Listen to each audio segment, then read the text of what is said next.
अस्सलाम वालेकुम स्टूडेंट्स, उम्मीद करती हूँ आप सब लोग बिल्कुल ठीक होंगे। आज हम अपना सेकंड टर्म का सिलेबस स्टार्ट करेंगे जो सॉल्यूशन स्टार्ट हो रहा है। ठीक है, मुझे पता ही है मैंने आपको पढ़ाया हुआ है, लेकिन जो बच्चे न्यू आए हैं जिन्होंने ऑनलाइन क्लासेस नहीं ली पहले, ये मैं उनके लिए दोबारा रिपीट करने लगी हूँ। ठीक है, जो न्यू एडमिशन वगैरह बच्चे हैं, तो सबसे पहले हम इसका मार्क करेंगे स्मार्ट सिलेबस। अगर आपने स्क्रीनशॉट लेना है तो इसका स्क्रीनशॉट ऐसे ले लो और मैं साथ आपको मार्क करवा देती हूँ। सबसे पहले है इसका सॉल्यूशन, ये यहाँ से स्टार्ट हो रहा है। ठीक है, ये सारा सॉल्यूशन का है। जो टॉपिक्स इधर लिखे होते हैं ना बच्चे, वो यहाँ पे मार्क होते हैं। ये जिस तरह इसमें 6.1 लिखा हुआ है ना, ये एक टॉपिक है, ये इस तरह मार्क करते हैं। ये सारा सॉल्यूशन में यहाँ तक। ठीक है, नेक्स्ट आ जाता है हमारे पास solution, saturated solution, unsaturated solution, super saturated solution. ठीक है, ये सारा saturated, unsaturated, super saturated solution. Next हमारे पास आ जाता है dilution of solutions, this one. उसके बाद कंसंट्रेशन यूनिट्स,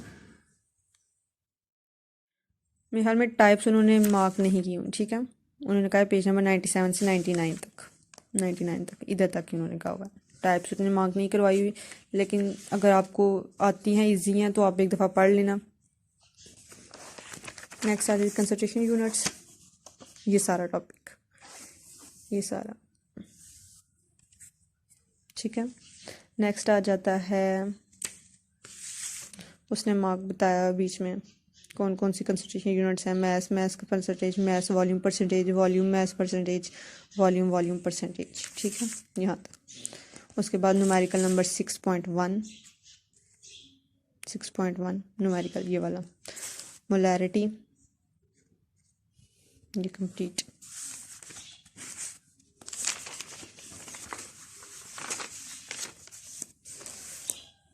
ठीक है, मोलैरिटी में ये भी साथ आता है कि हम मोलर सॉल्यूशन प्रिपेयर कैसे करते हैं।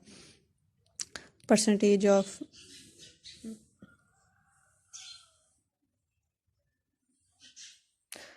प्रिपरेशन ऑफ मोलर सॉल्यूशन, ये वही उसमें दोबारा उसने वही लिखा, ये उसी के अंदर ही इंक्लूड होता है वैसे। ठीक है, कि अगर आपको कोई कहे कि आपने मोलर सॉल्यूशन प्रिपेयर कैसे करना है, तो आपने ये सारा उसमें लिखना है। ठीक है,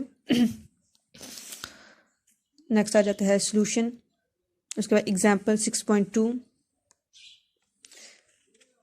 6.3 ये वाली। नेक्स्ट है डाइल्यूशन ऑफ सॉल्यूशन, ये सारा आ जाता है उसमें कि हम सॉल्यूशन का डाइल्यूट कैसे कर सकते हैं।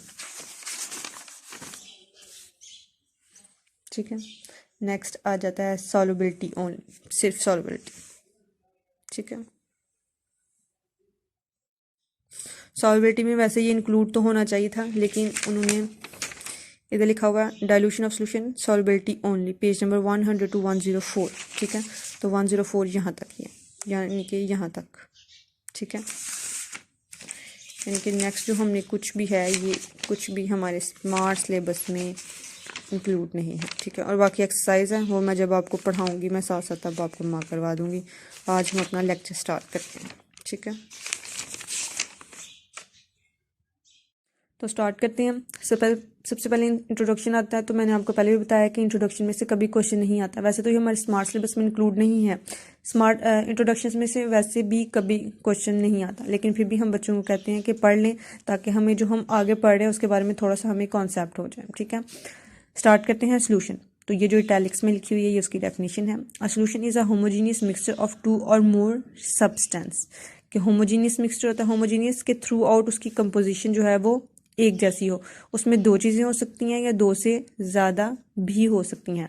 होमोजीनियस के बारे में जो मिक्सचर था उसमें मैंने बताया था कि फॉर एग्जांपल अगर हम एक ग्लास पानी का लेते हैं, उसमें हम चीनी ऐड कर लेते हैं। ठीक है, हम उसको अच्छे से डिज़ोल्व करते हैं, तो जितना मीठा वो ऊपर से होगा उतना मीठा वो नीचे से होगा। ये होता है होमोजीनियस मिक्सचर। ऐसा नहीं होगा कि ऊपर से वो कम मीठा होगा और नीचे से वो ज़्यादा मीठा होगा। होमोजीनियस मिक्सचर कहते हैं कि थ्रू आउट, ऊपर से लेकर नीचे तक उसकी जो मिठास है वो एक जैसी रहे। ठीक है, कंपोजिशन एक जैसी रहे। A solution is a homogeneous mixture of 2 और मोर सब्सटेंस। वो दो चीज़ें भी हो सकती हैं, दो से ज़्यादा भी हो सकती हैं। The boundaries of a component can't be distinguished that is solution exist as one phase, कि हम ये नहीं पता कर सकते कि जो सोल्यूशन है, फॉर एग्जांपल सोल्यूट और सॉल्वेंट दोनों अलग चीज़ें हैं, लेकिन हम बाद में ये नहीं कह सकते कि वो दोनों एक ही फेज में आ जाती हैं, ठीक है। For example the air we breathe is a solution of several gases, जिस हवा में हम सांस लेते हैं उसमें काफ़ी ज़्यादा है। हमने फर्स्ट चैप्टर में पढ़ा कि एयर के अंदर नाइट्रोजन है, ऑक्सीजन है, कार्बन डाइऑक्साइड है। Brass is a solid solution of zinc and copper, ठीक है, कि उसके अंदर दो चीज़ों से, जो ब्रास है वो दो चीज़ों से मिलकर बना हुआ है, ठीक है। Sugar dissolve in water is an example of liquid solution, ठीक है। शुगर को जब हम पानी में डिजॉल्व कर देते हैं तो वो एक ही फेज में आ जाता है। फॉर एग्जांपल जो हमारे पास चीनी है वो सॉलिड फॉर्म में होती है, क्रिस्टल फॉर्म में होती है, लेकिन जब वो डिजॉल्व हो जाती है तो वो लिक्विड फेज में एंटर हो जाती है, ठीक है। नेक्स्ट उसने क्वेश्चन पूछा हुआ है how we can distinguish between a solution and a pure liquid, कि एक सोल्यूशन में और एक प्योर लिक्विड में क्या फ़र्क है, ठीक है। तो इसका आंसर नेक्स्ट लाइन से स्टार्ट हो जाता है, the liquid which evaporate completely leaving no residue is a pure compound, कि अगर हम किसी को बॉयल करते हैं, फॉर एग्जांपल प्योर हमारे पास सोल्यूशन है और हमारे पास प्योर लिक्विड है और हमारे पास सोल्यूशन है, हम दोनों को बॉयल करते हैं, तो अगर पीछे रेजिड्यू कोई फॉर एग्जांपल कोई क्रिस्टल्स कोई पाउडर रह जाता है, इसका मतलब है कि वो एक सोल्यूशन है। और अगर उसके पीछे कोई रेजिड्यू नहीं रह जाता, कोई क्रिस्टल्स नहीं होते, कोई पाउडर नहीं होते, तो वो हमारे पास प्योर लिक्विड आएगा, ठीक है। यानी कि उसको बॉयल करने से हमें पता चल जाएगा। An alloy like brass and bronze is also a homogeneous mixture, although it cannot be separated by physical means. Yet it is considered a mixture. alloy कहते हैं जब दो मेटल्स आपस में हम मिक्सअप कर देते हैं तो वो alloy बन जाता है। उसने कहा कि जो ब्रास और ब्रॉन्ज एक होमोजीनियस मिक्सचर बनाते हैं, alloy बनाते हैं, लेकिन फिर भी हम उनको कहते हैं कि वो एक मिक्सचर है, वो एक सोल्यूशन नहीं है, ठीक है। तो उसका क्या उसने बताया, it shows the properties of उसको हम सोल्यूशन की मिक्सचर किस बिना पे कह रहे हैं कि उसकी जो पुरानी वाली प्रॉपर्टीज़ हैं वही हमें नज़र आ रही होती हैं, और उसकी जो कंपोजिशन होती है वो वेरिएबल होती है, यानी कि थ्रू आउट एक जैसी नहीं होती, जिसकी वजह से हम कहते हैं कि ये जो अलॉय है ये मिक्सचर है, एक सोल्यूशन नहीं है, ठीक है। नेक्स्ट आ जाते हैं एक्वस सोल्यूशन पे। एक्वस का मतलब होता है वाटर, यानी कि कोई भी ऐसा सोल्यूशन जिसके अंदर वाटर ऐड है वो एक एक्वस सोल्यूशन है, ठीक है। ये इटैलिक्स में डेफिनेशन लिखी हुई है, the solution which is formed by dissolving a substance in water is called a aqueous solution. कोई भी हमारे पास सब्सटेंस आ जाए, अगर हमने उसको पानी में ऐड कर दिया है तो वो हमारे पास एक एक्वस सोल्यूशन बन गया है, ठीक है। इसमें पानी लाजमी होता है। In aqueous solution water is always present in a greater amount and termed as solvent, ठीक है, कि जो एक्वस सोल्यूशन होता है उसमें पानी हमेशा ज़्यादा मिकदार में हमारे पास पाया जाता है और हम उसको सॉल्वेंट कहते हैं। सोल्यूट सॉल्वेंट क्या होता है वो हम आगे पढ़ेंगे। For example sugar in water, table salt in water, ठीक है। ये एक्वस सोल्यूशन की एग्जांपल्स हो सकती हैं, जिसमें शुगर थोड़ी होती है, पानी ज़्यादा होता है, टेबल सॉल्ट थोड़ा होता है, पानी ज़्यादा होता है।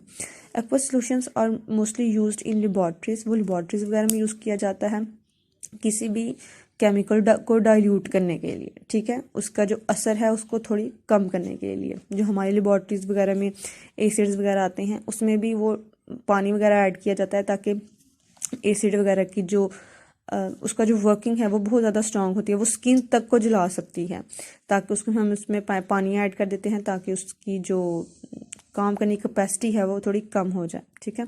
Water is also a universal solvent because it dissolve majority of components, के water is a universal solvent, उसके अंदर हर चीज़ जो है, ज़्यादातर चीज़ें जो हैं वो वाटर के अंदर डिजॉल्व हो जाती हैं, ठीक है, इसलिए हम वाटर को यूनिवर्सल सॉल्वेंट कहते हैं। नेक्स्ट आ जाता है solute, a component of a solution which is present in smaller quantity is called solute. अगर हम कोई सोल्यूशन बना रहे हैं, जाहिर सी बात है हमारे पास दो या दो से ज़्यादा चीज़ें हैं, तो जो चीज़ हमारे पास कम क्वांटिटी में है, थोड़ी क्वांटिटी में है, वो सॉल्यूट है, और जो चीज़ हमारे पास ज़्यादा क्वांटिटी में है, ज़्यादा मिकदार में है, वो हमारे पास सॉल्वेंट है, ठीक है। A solute is dissolve in a solvent to make a solution, solute को हम सॉल्वेंट में डिजॉल्व करते हैं। For example table salt solution is made by dissolving salt in a water, कि जब हम टेबल सॉल्ट को, जो हमारे घर में नमक होता है उसको हम टेबल सॉल्ट कहते हैं, NaCl को, उसको हम पानी में ऐड करते हैं तो वो थोड़ी क्वांटिटी में है, पानी ज़्यादा क्वांटिटी में है, तो वो टेबल सॉल्ट को हम सॉल्यूट कहते हैं। So in salt solution salt is a solute and water is a solvent. More than one solutes may be present in a solution. एक कोई भी हम सोल्यूशन बना रहे हैं तो उसमें सॉल्वेंट जो सॉल्यूट है वो एक से ज़्यादा हो सकते हैं, ठीक है। For example in soft drinks water is a solvent while other substance like sugar, salt, carbon dioxide और सॉल्यूट्स। कि जब हम सॉफ्ट ड्रिंक्स बनाते हैं, सॉफ्ट ड्रिंक्स कहते हैं जो पेप्सी, स्प्राइट वगैरह हम पीते हैं, कि उसमें जो वाटर है वो सॉल्वेंट के तौर पे, क्योंकि उसकी मिकदार ज़्यादा होती है, और बाकी जो शुगर, सॉल्ट, कार्बन डाइऑक्साइड होता है वो थोड़ी अमाउंट में प्रेजेंट होते हैं और वो सॉल्यूट होते हैं। नेक्स्ट आ जाता है solvent. The component of a solution which is present in larger quantity is called solvent. जो बात मैंने आपको बताई है, ज़्यादा मिकदार में प्रेजेंट है, ज़्यादा क्वांटिटी में, वो solvent. Solvent always dissolve solute in a solution if more than one two substance are present, one acts as a solvent and other as a solute. कि अगर हमारे पास दो से ज़्यादा चीज़ें मौजूद हैं तो एक हमेशा सॉल्वेंट के तौर पे काम करेगा और एक सॉल्यूट के तौर पे। फॉर एग्जांपल कि सॉफ्ट ड्रिंक्स में वाटर जो है वो सॉल्वेंट के तौर पे और बाकी जो है वो सॉल्यूट के तौर पे, ठीक है। तो ये हो गया आपका टॉपिक आज का, ये आपने अच्छे से पढ़ लेना है। सर ने आपको टाइमिंग बता दी होगी कि आप 10 बजे से 12 बजे तक अपनी टीचर्स को मैसेज कर सकते हैं, आपके पेरेंट्स वगैरह टीचर्स को मैसेज कर सकते हैं, ठीक है। हम आपको जो भी कोई प्रॉब्लम होगी, अगर नहीं समझ आए तो मुझसे दोबारा पूछ लेना, मैं दोबारा सारा रिपीट कर दूँगी, ठीक है। ओके, अल्लाह हाफिज़।